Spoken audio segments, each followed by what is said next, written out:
Hello friends, welcome again in my DUTech YouTube channel. I am Devangshu and in this video we are going to see the important configuration setting on LAMP for Ubuntu 20.04 LTS। ठीक है, तो जो Ubuntu में हम लोग काम करेंगे उसमें जो कुछ इम्पोर्टेंट सर्वर का कॉन्फ़िगरेशन है उसको हम लोग देखेंगे इस वीडियो में। ठीक है, बहुत ही इंटरेस्टिंग और एक तरह से इम्पोर्टेंट वीडियो है डेवलपर्स के लिए और जो सर्वर कॉन्फ़िगरेशन करते हैं, जो Ubuntu में काम करते हैं उनके लिए। ठीक है, तो कुछ नोट्स बना के रखे हैं, इसमें आप इसको मिल जाएगा डिस्क्रिप्शन में और इसको हम लोग ऑन करेंगे। ठीक है, जिससे Ctrl+Alt से टर्मिनल ऑन कर लेंगे। इसके बाद अगर आप PHP डेवलपमेंट कर रहे हैं, ठीक है, या तो फिर लैम्प में काम कर रहे हैं तो हम लोग यूज़ करेंगे। ठीक है, ls कमांड देख लेते हैं कहाँ पर है हम लोग अभी। ये सब डायरेक्टरी है। ठीक है, चलिए इसको थोड़ा सा जूम आउट कर लेते हैं। Ubuntu या लिनक्स जो है पता ही केस सेंसिटिव है, इसलिए देखिए ऊपर में ls लिखे थे, नहीं लिखा है। ठीक है, इसलिए हम लोग अब क्या कर रहे हैं, सुपर यूज़र से पहले लॉगिन कर लेते हैं क्योंकि बहुत ही कमांड हम लोग यूज़ करेंगे। ठीक है, तो एडमिनिस्ट्रेटर का ज़रूरत पड़ेगा ही। पासवर्ड डाल देते हैं। ठीक है, राइट। अब नेक्स्ट में हम लोग सबसे पहले स्टेप क्या करते हैं कि रीराइट मोड को ऑन करना पड़ता है। ठीक है, क्योंकि बहुत सारा काम रहता है, इसीलिए PHP में या तो फिर कोऑर्डिनेटर में कोई भी चीज़ यूज़ करेंगे तो रीराइट मोड आपको चाहिए ही चाहिए। That's why we have to on the rewrite mode.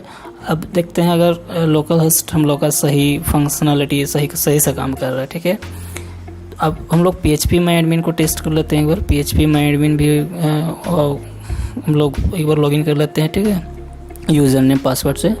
Right, already login हो चुका है, चलिए कोई दिक्कत नहीं है। दैट मीन्स लैम्प इंस्टॉल्ड है। बट लैम्प का जो बहुत सारा सेटिंग्स होता है वो सेटिंग्स हम लोग देखेंगे। ठीक है, तो हम लोग क्या करते हैं, नोट्स में आइए। नोट्स में क्या हम लोग लिखे हैं कि हम लोग रीराइट मोड को ऑन करते हैं। ठीक है, ये आपका नोट्स, यस, नोट्स में हम लोग करते हैं क्या, ये कमांड चला देते हैं sudo और जो a2en मोड रीराइट। देखिए ऑलरेडी दिया गया कि ये अपाची 2 को रिस्टार्ट करने बोल रहा है। ठीक है, दैट मीन्स अपाची 2 सर्वर को रिस्टार्ट करने बोल रहा है। हम लोग इसको रिस्टार्ट कर देते हैं। ठीक है, इस कमांड से भी हम लोग अपाची 2 को रीराइट कर सकते हैं। बोल रहा है कि मॉड्यूल रीराइट ऑलरेडी इनेबल्ड। ठीक है, या तो फिर हम लोग का ये कमांड है, इस कमांड से भी हम लोग सर्वर को रिस्टार्ट कर सकते हैं। ठीक है, तो ऑलरेडी हम लोग का है। नेक्स्ट में हम लोग देखते हैं अपाची सर्वर में HTML जो है, ठीक है, उसका हम लोग का कॉन्फ़िगरेशन देखेंगे HTML के लिए। तो अभी हम लोग होम के अंदर हैं, इसमें हम लोग चल जाते हैं कहाँ पर,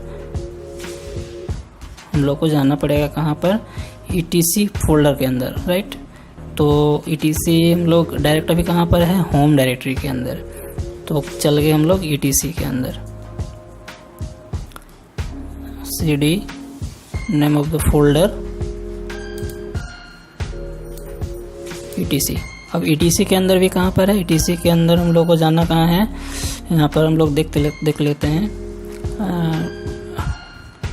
ETC के अंदर देखिए वेयर के अंदर क्या रहता है, www के अंदर HTML। तो इसके अंदर तो प्रोजेक्ट फाइल रहता है, जो भी PHP है तो फिर कोई भी डेवलपमेंट हम लोग करेंगे उसके अंदर रहता है। तो रूट के अंदर हम लोग जाएंगे कंप्यूटर के अंदर, तो ETC के अंदर देखिए अपाची 2 है, अपाची 2 मिल जाएगा। अगर PHP है तो देखिए PHP मिल जाएगा। ठीक है, MySQL सर्च करना तो यहाँ पर MySQL मिलेगा। तो जो भी सर्वर का कॉन्फ़िगरेशन है, ये तीनों चीज़ का कॉन्फ़िगरेशन हम लोग इस डायरेक्टरी के अंदर करेंगे। ठीक है, तो अपाची 2 में इंटर किए, उसके बाद ये आपका मेन है apache.conf। ठीक है, तो ये कॉन्फ़िगरेशन फाइल जो है एक तरह से ग्लोबल अपाची कॉन्फ़िगरेशन फाइल है जो कि सर्वर का है। ठीक है, तो इसमें आप अगर पता है तो यहाँ पर भी कर सकते हैं। ठीक है, देखिए ये 3 दिया हुआ है डायरेक्टरी। ठीक है, तो ये लिंक शेयर के लिए है, यूज़र शेयर के लिए है। दैट मीन्स उसको आप परमिशन देना चाहते हैं या नहीं देना चाहते हैं। वेयर के अंदर www को आप परमिशन देना चाहते हैं या नहीं देना चाहते हैं, ये सब सारा है। इसका मीनिंग आपको अगर पता करते हैं तो ग्लोबल सेटिंग्स फाइल एक तरह से है अपाची 2 सर्वर का। ठीक है, तो इसको यहाँ से डायरेक्ट आप नहीं कर सकते हैं, इसको कमांड से आपको ऑन करना पड़ेगा gedit से। तो इस फोल्डर के अंदर जाते हैं। इसमें हम लोग का एक फोल्डर फाइल है, सॉरी आपका यहाँ पर देख लेते हैं क्या है, साइट्स अवेलेबल के अंदर 00 के अंदर default.config, ठीक है। तो इसको आपको ओपन करना है, ठीक है, कमांड में, क्योंकि वहाँ पर परमिशन नहीं मिलता है इसलिए। तो यहाँ पर गए हम लोग और gedit से यहाँ पर ओपन कर लिए, राइट। बस अब यहाँ पर आपका कॉन्फ़िगरेशन है, क्या करना है देखिए, बहुत सारी चीज़ कमेंटेड है जो हैश से लिखा हुआ है, और जो 2 लाइन लिखा हुआ जस्ट डॉक्यूमेंट रूट क्या है हम लोग का वेयर के अंदर HTML के अंदर www, तो उसको आप मॉडिफाई भी कर सकते हैं, लेकिन वो करने का ज़रूरत नहीं है, जस्ट ये ऐड कर देते हैं हम लोग, ठीक है, डायरेक्टरी www और अलाउ ओवरराइड ऑल। इसका मतलब ये हुआ कि जो भी हम लोग का जो डायरेक्टरी है जो HTML जिसमें होगा उसमें सारे कोई अलाउ हो जाएगा, ठीक है। इसको हम लोग इंडेंटेशन थोड़ा सही कर लेते हैं।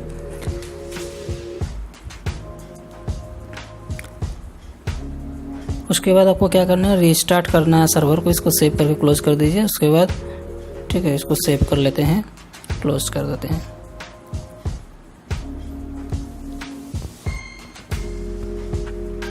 सर्वर को रीस्टार्ट कर सकते हैं आप, ठीक है, Apache 2 सर्विस रीस्टार्ट उससे, या तो फिर और भी कमांड है, ठीक है।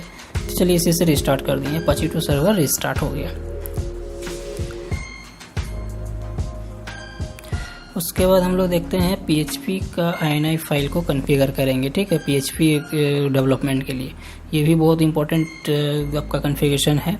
तो यहाँ पर etc के अंदर PHP फोल्डर में जाएंगे। यहाँ पर देखिए जो भी वर्जन आपका रहेगा वो रहेगा, उसके अंदर फिर से Apache 2 फोल्डर, उसके अंदर php.ini, ठीक है। तो .ini फाइल इसको आप यहीं पर हम लोग टर्मिनल में ओपन कर देते हैं। कितना डायरेक्ट बार बार चेंज करेंगे, ठीक है। यहाँ से हम लोग उसको ओपन करने के लिए क्या करेंगे, sudo gedit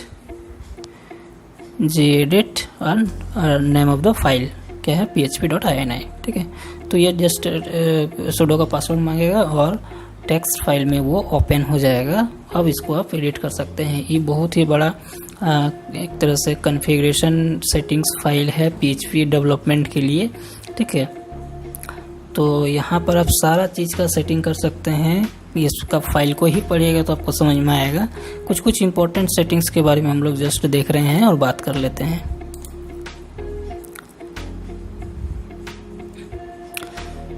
ठीक है, जैसे देखिए मैक्स एग्जीक्यूशन टाइम 30 दिया हुआ था, मतलब 30 सेकंड के लिए वो मैक्सिमम में एग्जीक्यूट कोई भी फाइल स्क्रिप्ट PHP स्क्रिप्ट जो एग्जीक्यूट होगा उसके लिए। मैक्स इनपुट टाइम 60 सेकंड्स का जो है मैक्सिमम इनपुट आपका टाइम है। ये सबको आप चेंज कर सकते हैं। मेमोरी लिमिट कितना है, 128 MB का है। तो यहाँ पर आपको जितना MB करना है, 500 MB करना है, 500 MB कर दीजिए, ठीक है। उसके बाद आपका है एरर रिपोर्टिंग। एरर रिपोर्टिंग अगर आप PHP डेवलपमेंट कर रहे हैं तो एरर कहाँ आएगा, प्रोडक्शन में क्या आना चाहिए, डेवलपमेंट में क्या आना चाहिए, उसके लिए है डिस्प्ले एरर। आपको डिस्प्ले करेगा या नहीं करेगा, ऑन ऑफ कर सकते हैं। Error log file maximum length कितना होगा उसका दिया हुआ है, ठीक है। तो ये सब चीज़ को आप यहाँ पर से चेंज कर सकते हैं, लेकिन ध्यान से चेंज करना है, ठीक है। उसके वजह से post max size 8 MB, that means आपको कितना MB का मैक्सिमम आप कोई भी डाटा आप पोस्ट कर सकते हैं, कोई भी फाइल जो भी आपका है, ठीक है। तो 8 MB का है, इसको चेंज करके हम लोग चलिए यहाँ कर देते हैं suppose 100 MB, that means 100 MB का हम लोग अपलोड कर सकते हैं, कुछ भी कर सकते हैं, ठीक है। अब यहाँ पर हम लोग इनेबल DL है, ये सब बहुत सारी चीज़ है। अपलोड फाइल अपलोडिंग ऑन है, ऑफ कर देंगे तो ऑफ हो जाएगा। अपलोड मैक्स फाइल साइज, ठीक है, 2 MB का इसको 20 MB कर दिए, 20 MB तक मैक्सिमम अपलोड कर सकते हैं PHP फाइल, ठीक है। Allow URL app open on है, ऑफ है, ठीक है। फाइल इंक्लूड कर सकते हैं कि नहीं। Default socket time out socket, जब टाइम आउट 60 सेकंड्स का है, ठीक है। तो इसको एक बार आप खुद से एक्सप्लोर कीजिएगा शुरू से अंत तक, और जो कमेंट में लिखा हुआ है दैट इज़ वेरी इंपॉर्टेंट, उसको पढ़ने से ऑटोमेटिक सारा चीज़ समझ में आ जाएगा, ठीक है। SQLi का मैक्सिमम लिंक कितना है, ये सब सारा जो चीज़ है कॉन्फ़िगरेशन ये दिया हुआ है आपको, ठीक है। इसको चलिए सेव कर देते हैं। तो जो भी कॉन्फ़िगरेशन सेव होगा उसको आपको सर्वर को रीस्टार्ट करना पड़ता है, ठीक है।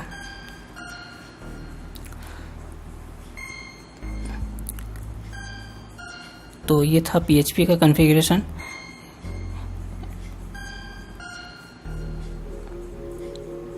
अब हम लोग यहाँ पर देखते हैं क्या, उसी तरह से MySQL का भी देख सकते हैं, तो M टाइप कीजिएगा तो ऑटोमेटिक MySQL में ये Ubuntu 20.04 LTS यूज़ कर रहे हैं, ठीक है। इसके अंदर आपको जाना है myld.config, ये MySQL का मेरा वर्जन है, ठीक है। तो ये रीड ऑनली में है, इसको तो कोई फ़ायदा नहीं ओपन करके। यहाँ से टर्मिनल में ओपन करते हैं इसको, और कमांड में हम लोग इसको एडिट से फिर से कॉन्फ़िगरेशन को देख सकते हैं। sudo name of the file का नाम हम लोग लिख देते हैं, ठीक है, gedit के साथ mysql.conf cnf, okay.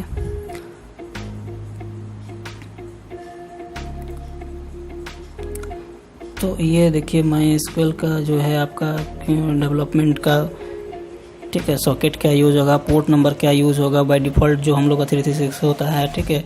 IP address कहाँ से यूज़ होगा, एक्सेसिबल होगा कि नहीं बाहर से, ठीक है। मैक्सिमम अलाउ पैकेट क्या रहेगा, मैक्सिमम कनेक्शन कितना कनेक्शन होगा, ठीक है। ये सब सारा यहाँ पर आप चेंज कर सकते हैं। उसका भी कुछ हिसाब से चेंज करना है, ऐसा नहीं कि जो मन सो लिख देना है, ठीक है। अब यहाँ पर तो ये सब का कॉन्फ़िगरेशन को सेटिंग करके जो भी सेटिंग करना है कर लेंगे, उसके बाद हम लोग सर्वर को रिस्टार्ट कर देंगे। चलिए इसको भी सेटिंग कर लिए।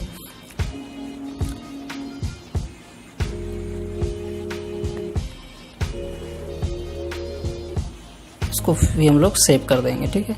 तो आपको परमिशन देना होगा। अब इसको हम लोग क्या करेंगे, सर्वर को फिर से रिस्टार्ट कर सकते हैं, ठीक है। तो जो सर्वर है इसको रिस्टार्ट हम लोग कर देते हैं। थोड़ा सा टाइम लग सकता है सर्वर रिस्टार्ट होने के बाद। Server restart means computer restart नहीं, ठीक है। आपका सर्वर का जो सर्विसेज है वो सब आपका रिस्टार्ट होगा, और फिर से हम लोग लोकल होस्ट देखिए ये इजीली रनिंग हो रहा है। PHP MyAdmin फिर से ट्राई कर लेते हैं, ये भी इजीली रनिंग हो रहा है, ठीक है। यहाँ पर देखिए डेटाबेसेस वगैरह है, सारा कुछ आप यहाँ से भी यूज़र डेटाबेस सारा कुछ क्रिएट कर सकते हैं, ठीक है, कोई दिक्कत नहीं है। चलिए इस वीडियो में इतना ही, और आगे हम लोग और भी देखेंगे। धन्यवाद।